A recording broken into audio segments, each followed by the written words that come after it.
Chapter 2, The Price of Infamy. Hopefully you're all having a great day. Outside the Ricochet's hideout, you see the reporter on Luke's screen. Her hands are bound, but she looks unharmed. All this complicates things. That poor woman. Why would a jewel thief have a hostage? We need to get in there and help her. We need a new approach first. What we planned earlier doesn't work anymore. And what if Ricochet hurts her while we're dithering over strategy? A good strategy is literally the whole point of this job. We're not the cops. Nobody's gonna cover our asses if someone gets hurt. He crosses his arms in begrudging defeat. Fine. How do you propose we do this? We go in undercover, buy ourselves enough time to separate Ricochet from the hostage. Great idea, except for the fact that you were both recognized by a pawn shop owner today. That was one guy. No, Luke's right. Tristan was already a celebrity, but now you're both famous, especially as a pair. You have fans and everything. It just goes to show how capitalistic and gross this true crime thing has gotten. Luke, gripe about humanity later. We have a hostage that needs saving. Right, my point is any strategy we come up with needs to account for your not-so-anonymous faces. Perhaps I could wear some sort of attractive hat. Maybe some glasses. You could look like Raymond Reddington. Maybe we should try the police again? Let me handle this. If we tell them there's a hostage in the mix, they just take forever to get here. If they bother to come at all. No, we're here now. We need to deal with this ourselves. So we're back at square one. Actually, I think you might have been onto something with the hat idea. What if you wore a disguise so incredible, so high-end, that nobody could possibly think you're the detective who took down the heartache killer? That's not a terrible idea. We could impersonate food delivery people, pretend to be jewel buyers. It would give us a good reason to be there. Give us the time we need to protect the hostage. And you'll have eyes on the tiara. I consider that a win-win-win-win. The jewel buyer idea is a good one, but we'd need to look and act the part of rich bastards. I can coach Chloe on the latter. Listen, I've been around you enough. We should know that by heart. What about the look? We don't exactly have any spare clothes in the van, let alone fancy ones. Lucky for us, we have a fashion designer on speed dial. My sister. A fanny bag? Seriously, are fanny bags making a comeback? Like, me and The Rock have something in common. We both had fanny packs back in the day. Tristan, how fast can Margaret get her? He looks up from his phone with a grin. She's already on her way. Less than 20 minutes later, Margaret strides into the nearby alleyway with a garment bag slung over her shoulder. You are so lucky I was already on my way to a runway fitting. With fanny packs and all.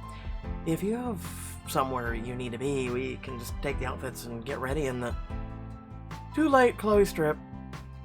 Margaret hooks the garment bag over an exposed pipe. She unzips the first bag with a flourish. Resistance is futile, Chloe. Time to take your clothes off in a urine-soaked alley. We'll keep watch. Make sure nobody tries to, add to the amazing aroma in here. Not sure anything could possibly make it worse. You undress, and before you know it, Margaret is strapping and buckling you into a sleek streetwear look. I thought we said high-end. This is high-end. Nobody says I have cash to drop on precious gems like spending $10,000 on trendy streetwear. That explains all those tech billionaires and hoodies. Yeah, okay. I wish. Those hoodies are all straight from T-Mart. Tech billionaires are another species altogether. You'll find to follow their example if you're going to pull this little deception off. And what example is that? Act like you belong. If you can make people believe they don't have the right to question you, they won't. But if they do, then I've made an alias for you on a black market forum. What about Tristan? I couldn't pull two pieces from my fitting, unfortunately. maybe he can be your bodyguard? I'll practice my menacing glare.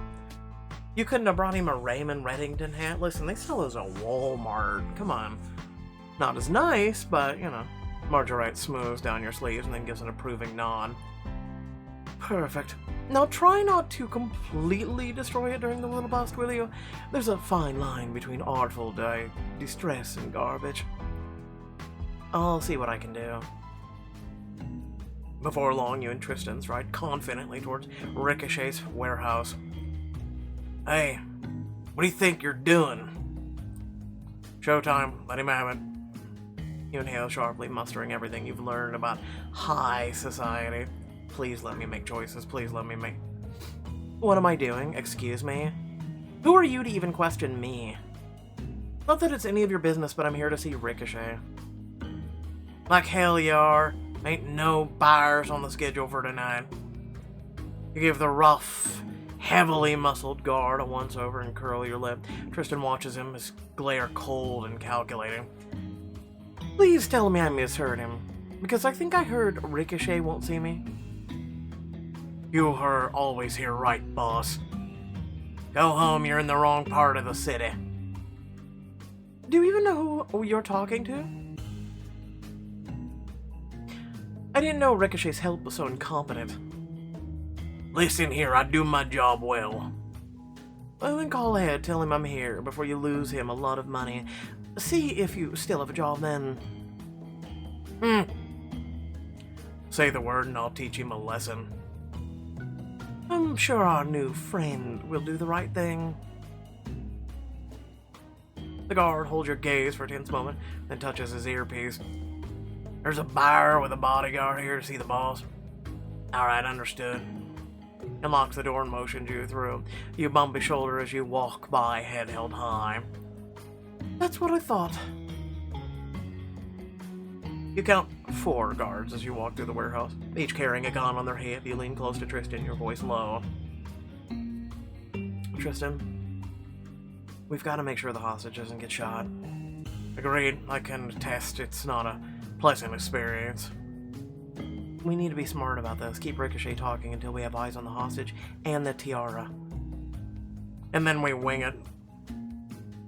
No, then we make good spontaneous decisions. A comforting, if entirely unearned distinction. Yeah, they're one and the same. The corridor opens into a large windowless room. A man reclines on a couch. In the center of it, his expensive boots kicked up on a stately table. Damn reception. In one hand, he toys with a pink, bedazzled phone. In the other, he holds a gun trained on the hostage, who locks eyes with you, mouthing silently, "Help!" You lock eyes with the hostage. She looks frightened, but otherwise okay. A press badge hangs from her neck. Ricochet, I presume. So, you're the buyer? I'm a buyer. Whether I'm your buyer remains to be seen. Don't try to sell me any of that glass crap. I can spot a fake from a mile away. My kind of woman. Cut from the same cloth, you and I. Not entirely. Your suit is green. He waves his gun, still trained on the hostage. You'll have to forgive me if I multitask during this meeting. Whatever, just give me the jewels that'll make all my enemies envy me. You glance at the hostage, tilting your head to let her see more of your face. She sits up straight, surprise and hope flaring in her eyes as she recognizes you. Oh my god. You look back to Ricochet, flattening your palm in a wait gesture to the hostage. Look, are we doing this or not? I'm supposed to be on my private jet in 1 hour, and you're already boring me. The hostage hunches again, seeming to take your meaning. Straight to business, then. I take it you saw my latest score? Duh. I've been waiting for someone to steal Queen Amalala's tiara. For a queen, the woman lacks any appreciation for fashion. I couldn't agree more. What use do you have planned for it?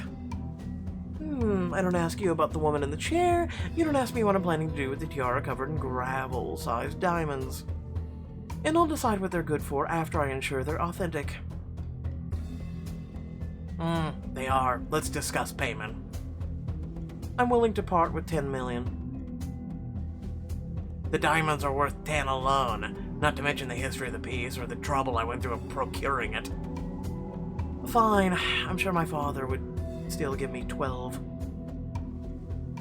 I'll take nothing less than 15. You can't expect me to pay 15 million sight unseen. You're welcome to inspect the piece. You go. A guard brings a glittering tiara from a lockbox, setting it on the desk with a magnifying glass. Take your time. These had better not been fake. I don't crouch. Bodyguard. You nod to Tristan and he steps in, inching closer to the hostage as he carefully examines the jewels. It's authentic. Just what I wanted to hear. Ricochet signals for the guard to return the jewels. Tristan's fingers twitch as the tiara moves out of reach. Roger DuPont, you're under citizen's arrest. Before Ricochet can react, the hostage brings her bare foot up in an arc, catching him in the nose with her heel. Blood pours from his shattered nose. His hand loosening on the gun without missing a beat, the hostage seizes it in her still bound hands and awkwardly trains it on the guard before he can draw his own. Don't you dare. Ricochet takes a step back, his hands raised. Alright, let's just all calm down. We're perfectly calm. He looked at the hostage. Impressive moves. How did you know it was time to move? I've been waiting for a chance to kick this asshole in the face for the past half an hour. You just gave me an opening. You can't help but glance at the gun. Despite her tough front, her hands are violently shaking. Chloe, behind you. You spin in time to see the guard from outside the corridor rushing towards you. Do a roundhouse kick, trip him, put him in a chokehold. I'm gonna trip him. Use his momentum against him. Move gracefully aside, hooking your foot around his ankle. He trips, his head smacking the ground hard. He lies in a heap, unconscious but dazed. He messed with the wrong Suddenly a gunshot rings out. Tristan? I'm fine with the hostage. The gaze darts across the room. Ricochet has the hostage backed against the wall, the stolen gun shaking in her bound hands. Stop! Don't come any closer! Should have aimed better. Grabs her wrist, wrestling the gun away from her. You notice the tiara's gone from the desk. You aim your taser at Ricochet and take a careful step towards him and the hostage.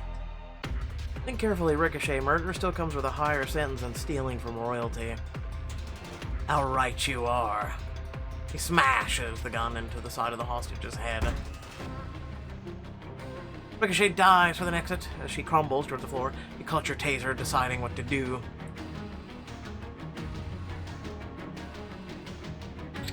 She'll be fine.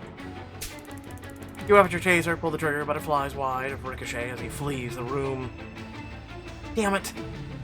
You shoot a glance at the hostage, but she's leaning against the wall with a hand pressed to one side of her head.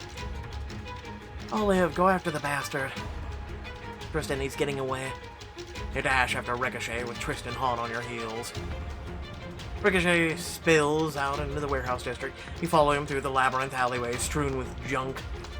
He's fast for someone who eats a stick of butter a day. Have you met these people who eat sticks of butter? Butter. Yeah, no. Some of them are crazy, like, thin, and I don't get it. He knows the area. Stay on your guard. Ah!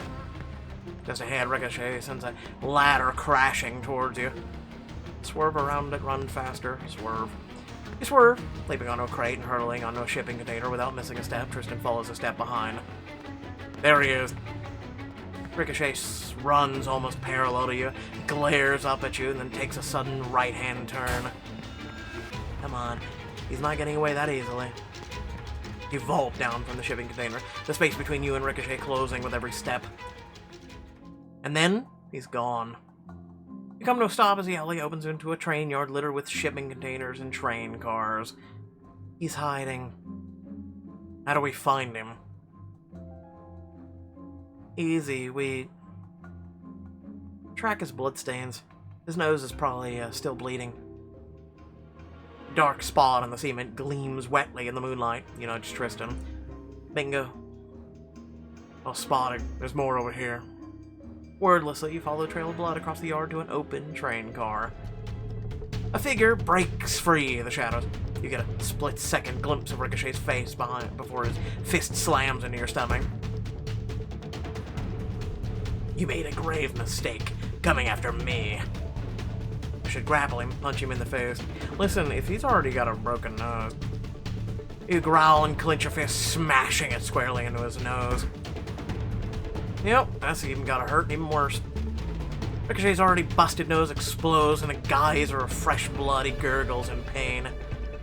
Oh, this one's not enough for you people. Looks like you finally got the message. Oh, I'm certain he knows it now.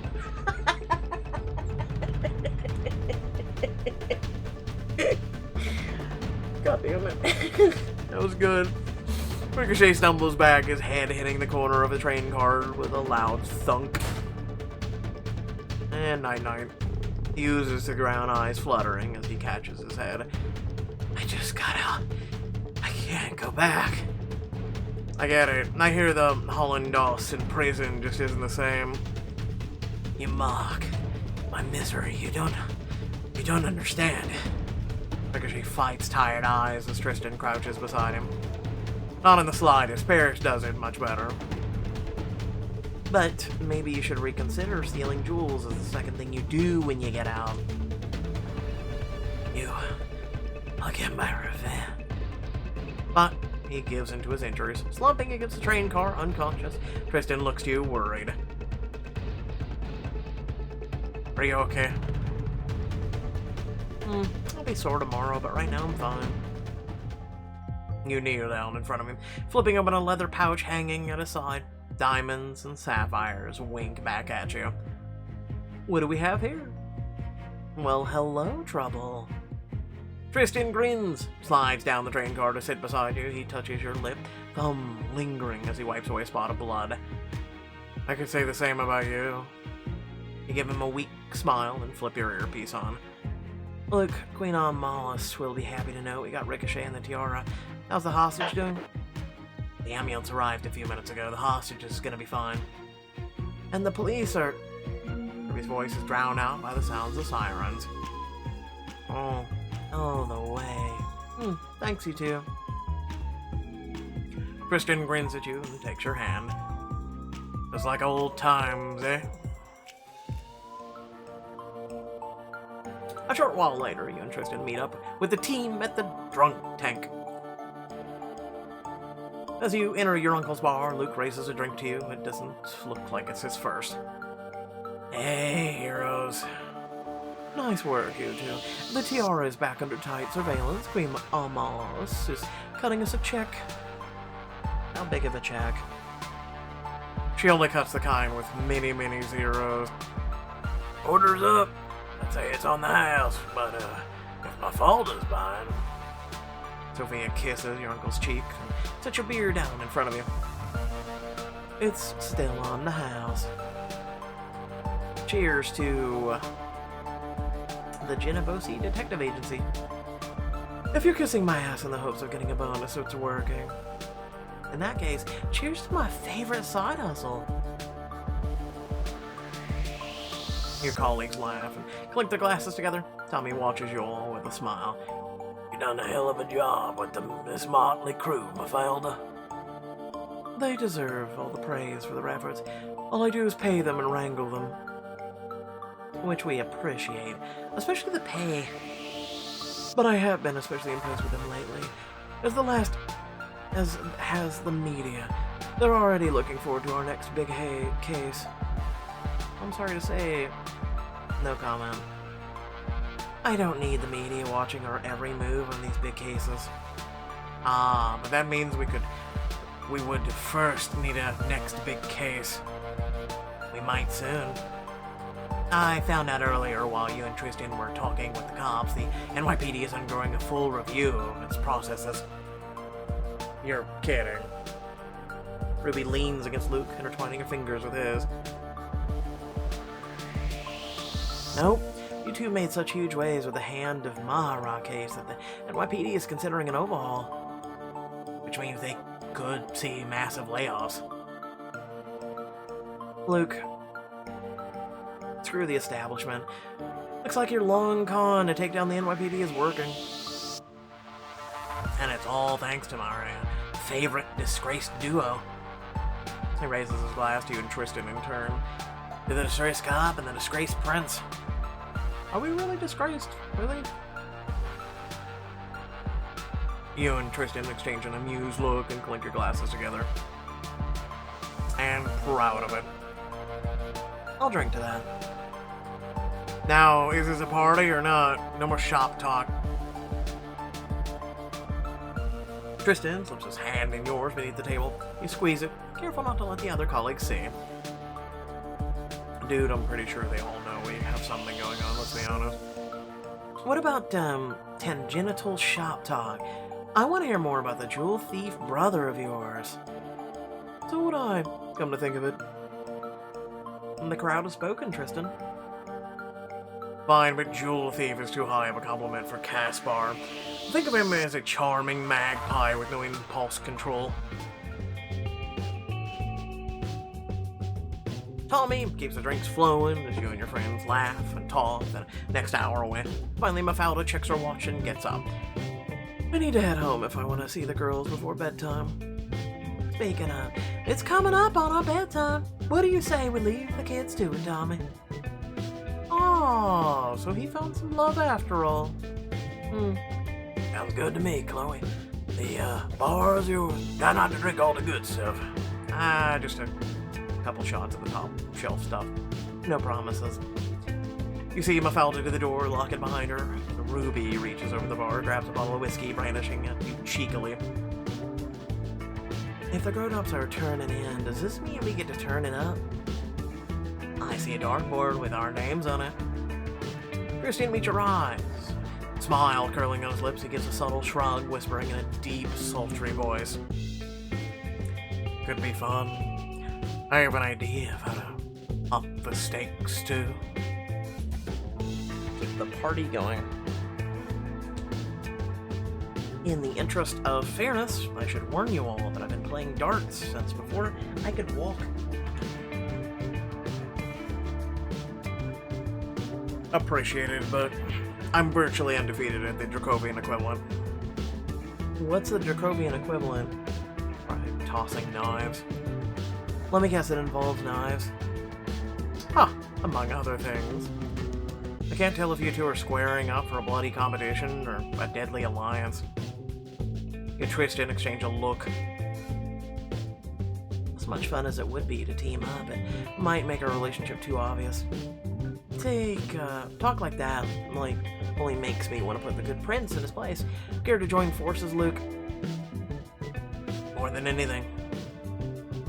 Guess that makes me Team Tristan. I'm honored. Tristan retrieves the dagger from the board and hands them to you. I propose we introduce some Dracovian customs to this game. We are not using knives. I need those fingers to do my work, not to mention everything else. No, we can keep the darts, but in Dracovia it's custom to take a shot with every throw. Ruby raises the bottle of whiskey. I support this custom. Also, we need to make a gentleman's bet between the teams. If we win, you straight down. Have a drink, the worst cocktail I can think of. No, straight. And if I win, you take a step towards Tristan, closing the distance with a smirk and hold out your hand. Then New York will get a bare and beautiful full moon. Do Ruby and I have to get in on that?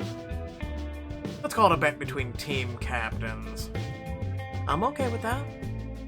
Tristan firmly shakes your outstretched hand. After a lingering moment, you force yourself to let go, despite your desire to pull him closer. Let's play. Who's up first? Me. Ruby takes a dart in one hand and takes a healthy swig of whiskey from the bottle in the other. That's the spirit. Ruby, have you played darts before? Nope, but my work's all about precision, so... She aims and lets the dart fly, sails through the air, and lands with a strong thunk in the inner ring. Beautifully done. Beginner's luck. Show her how it's done, Luke. Gladly. My line of work also requires precision of the brain. Ruby laughs and presses the bottle of whiskey into his hand. He steals a kiss from her before taking a swig. Let's see what you've got. Luke aims, shoots, but lands his dart in the outer ring. Dismal, as expected. You know that typing is terrible for finger dexterity, don't you? And that's why there's finger exercises. That's what the stress ball's for. No. You should be using those, hand squeezy things. Stress balls are weak. Tristan takes the dart and the whiskey. Watch them, master. Tristan turns away from the board, taking a deep swig of whiskey, shoots without looking. Dart lands just shy of the bullseye. Oh, close but no cigar. What are you talking about? That's borderline perfection. Not to mention badass. Please. Being good at darts isn't about flair.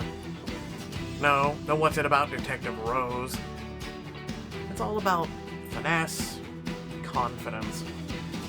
I think he was pretty confident going into this. We'll go with finesse.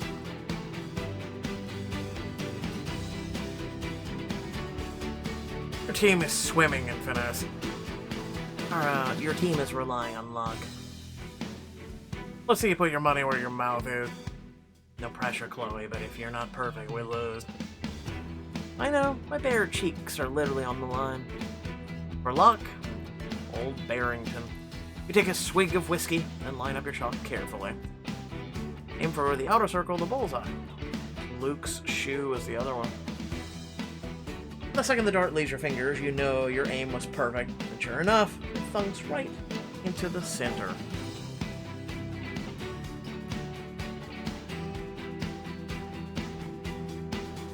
Bullseye. Thank you very much. Whoa, that was amazing. Hell yeah, it was. Had I been looking at the board when I made my shot. Yeah, that's called overconfidence. But you weren't. Time to pay up. Far be it from me to renege on a bet. Without shame or hesitation, he starts pulling his clothing off. Oh my god. Yeah, BFD. 21st Street, was it? Oh, days. He thrusts his clothes into Luke's arms and struts towards the door, stark naked. Thank you. Wolf whistle.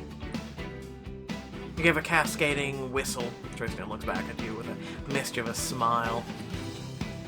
Take it all in, friends. This is the most glorious bum you'll ever see in your lives. What the hell ever? And with that, he disappears out into the street, hollering as he runs. I love New York! Can't believe he actually did that. I can. He returns a few minutes later, smirking, gets dressed slowly. The party begins to wind down. Ruby, I'm gonna need you to carry me home. Will calling us a ride back to my place do? Let me think about yes. Luke and Ruby make for the door. Tristan makes a show of leaving with them, throwing you a backward glance and a sly wink. Sleep well, partner. You grin, wait 10 minutes, and then call a ride. In hardly any time at all, Tristan opens his apartment door with a grin.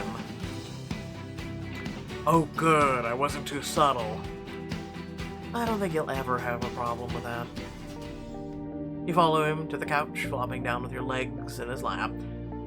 I can't believe how long it's taken you to get all to myself today. Tristan rests a hand on your thigh, tracing lazy circles with one fingertip. Secret relationship have many exciting upsides, but the limited amount of time we have to be alone is not one of them. There must be a way around that. Maybe if we planned a proper date together somewhere outside the city. Or you could just literally have a regular date. What is stopping you? I like that. We could go somewhere we could relax, jet off, and lose ourselves in a foreign city. Someplace quiet, away from all the noise. Tristan snorts softly. You'd get bored in 2 hours flat. Hey, I could learn to enjoy laying on a beach, reading a book under a tree or something. The fact you can't even make a full list of relaxing activities indicates otherwise. Well, we have to find somewhere. You snake a hand down Tristan's arm, sighing wistfully. Was dating this complicated for you back in Dracovia?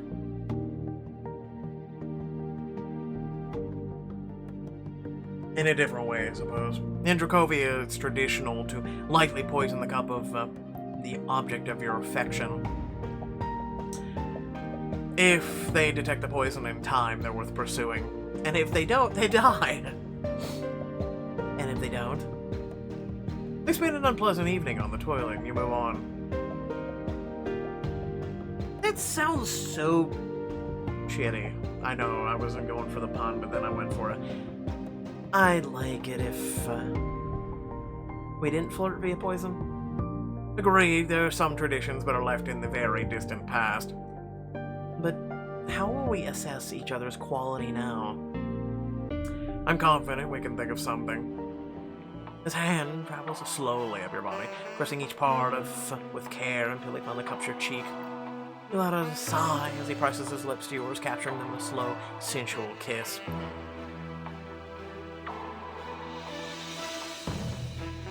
Your hands slip beneath his shirt, feeling the warmth radiating from his bare skin. Impatient, are we? You have no idea. His fingers trail down to the buttons of your pants, pausing, tantalizing over them as he looks up to catch your gaze. May I? You don't need to ask me twice. Holding your hand the table earlier was towards her. All I wanted to do was... You paused, drinking Tristan in from head to toe. Was what? I think it's better if I just show you. My dark Dracovian heart is pounding in anticipation. You stand when Tristan moves to follow you, pushing back on the couch as you consider your next move. You smirk, then drag a finger tantalizingly down his neck, while your other hand unbuttons his shirt. So dexterous. You expose the small tuft of chest hair of Tristan's muscular chest. Just wait until you see what else I can do with his hand. You capture his mouth in a deep kiss as your hand dips below his waist. Oh, God. Your lips snip at his neck, then work their way down to his collarbone, his chest, stopping just shy of his hip bone. His hands roam your body, more frenzied with each kiss you plant against his skin. Remember, we can only go until, YouTube will destroy us. Don't tease me, Chloe. I've waited for all day for you. Good thing I planned a long striptease so you all can enjoy this more. Or can you not handle that? I've waited this long, haven't I? Your fingers dance along the seams of your top. You slip the hem of your waistband with painfully slow precision. A little piece of clothing at a time. You peel the shirt from your stomach, up above your chest. Resulting gasps and a thrill down to your toes. There's so much I want to do to you right now. Patience, Tristan. Ah, she is black. You throw the shirt into the corner, your eyes locked on him as you slip your thumb beneath the hem of your waistband. Groans as he's wrinked in your naked body.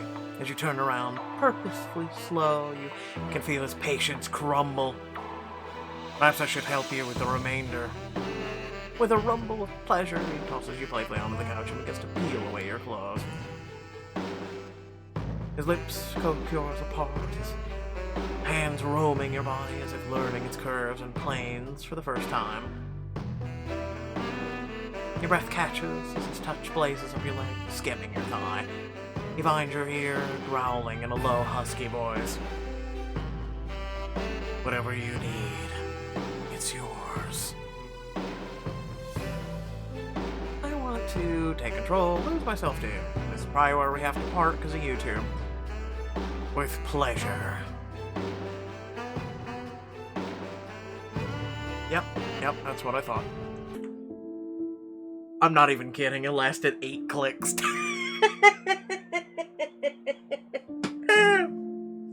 Like 8 clicks, not even, dude. Okay. This is the quickest bounce chugga wow wow session in all of existence. The two of you, wow, collapse onto the couch, an exhausted heap of sweating limbs. You close your eyes as Tristan's finger lazily traces up and down your spine. You know, I'm glad that I stayed in New York. I'd say it's the best risk I've ever taken. I agree. Your risk actually paid off. You sound surprised. For the record, I'm great at taking calculated risks. I'd say your calculations amount to more than, a little more than, let's see what I can get away with. Somehow my charm and money both have managed to get me pretty far, especially with you. Trust me, it wasn't the charm or the money. Ah, it was my devilishly good looks then. Try your determination. What can I say? I know what I want, and what I want right now is you. Tristan captures your lips with another kiss, pulling you closer as the two of you pick up where you left off. Ah, just another, session where, we'll never know how long that one lasted. 2 clicks, 4 licks, or clicks, sorry. Bright and early the next morning, you roll lazily to pull Tristan closer, the light just beginning to shift when... crash. Wake with a start as something slams Tristan's door open.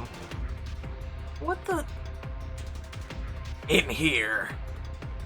A dozen hooded figures stream into the apartment before you can blink, trying to flank you and Tristan. Really? Well, at least you're both dressed for this. Are you kidding me? Can't we ever just sleep in? You leap off the couch, grasping for your taser. Tristan opens the secret door to his knife collection. Apparently not. He tosses you a knife from across the room. Yeah. Tristan grabs one in the nick of time as a hooded intruder leaps at him. You ready your knife, but the intruders aren't coming for you. They're all making for Tristan. Well, that should make it easy to defend him. You dive into the fray, standing back-to-back with Tristan to defend him. Who the hell are these people? Dracovian special agents. I suspect they're here to take me home to Mother. He ducks a fist, opening a shallow wound on the attacker's arm. You tackle another, clubbing the assailant in the head with the butt of your knife. This is how your mother calls you home? Well, she tried asking nicely, but if you think you can keep playing detective in America, you're sorely mistaken. You look up in shock to see a beautiful woman leaning idly against the doorframe, holding a rapier in one hand. Who are you? That is the captain of the Royal Guard. Hello, Lydia. Hello, big brother. You stumble as one of the Dracovian agents attempts to put you in a headlock. You flip him over your shoulder and onto Tristan's coffee table. Well, gonna have to get a new one of those. When you look back at Tristan, he's engaged in knife-to-sword combat with his younger sister. The sound of metal against metal rings across the apartment. This would be cool if it wasn't happening to us. I would totally watch this movie with popcorn and heaps of butter. You duck under another swing from one of the agents, leap over the couch, help Tristan, and slip on a scrap of paper. You got defeated by a piece of paper? Oh god. Chloe! Tristan looks at you in alarm as you land hard on your back, giving Lydia the opening she's been waiting for. Smooth as a snake, she whips Tristan's hands behind his back, slaps him in cuffs. Tristan Thorne, your queen demands your presence at the long-delayed murder trial for Juliana Gregesco. What? Grab the paper beneath your foot, recognizing the seal of the Queen Victoria of Dracovia. That's what we slipped on?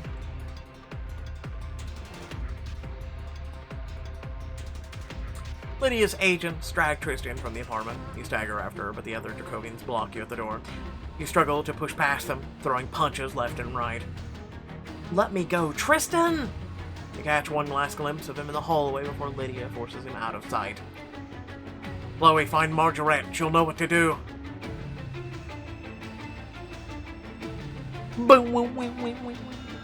Well, apparently this is shit we're collecting this year. Congratulations, detective. You found your first clue. There are a total 8 clues. Collect them all. Get a special ending.